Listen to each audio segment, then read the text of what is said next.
If you have diabetes, you might be looking for some answers on how to manage your symptoms with a low-carb diet. I'm Charlotte Lawson, a registered and licensed dietitian here in Tampa Bay, Florida, and hopefully I can provide you with some tips to incorporate a good low-carb or healthy carb diet to avoid those high spikes in your blood sugar level.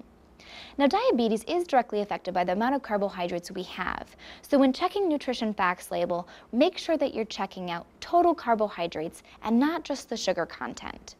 Now, when you look at sugars and say, for instance, a product has a very high amount of sugar grams, this probably means there's more refined sugars or possibly added sugars, and it may not fit into your carbohydrate plan for your diabetes. 15 is really what we consider a magic number. 15 grams of carbohydrate is what we consider one choice in the diabetic exchange program.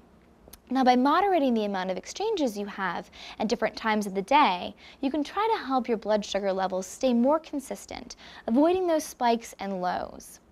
Now, all carbohydrates are not created equal, and this is where you again want to check your nutrition facts labels. The higher fiber a product has, the slower our body will digest it, and ultimately proving a slower increase in that blood sugar level. Now, our higher fiber foods are your whole grains, your fruits, and your vegetables. Now, the vegetables won't contain many carbohydrates regardless, but your fruits and your whole grains will. So again, check the nutrition facts labels and try to avoid the more processed and enriched ones. Now, our sugars and sweets, our candies and snack cakes, those are carbohydrates as well.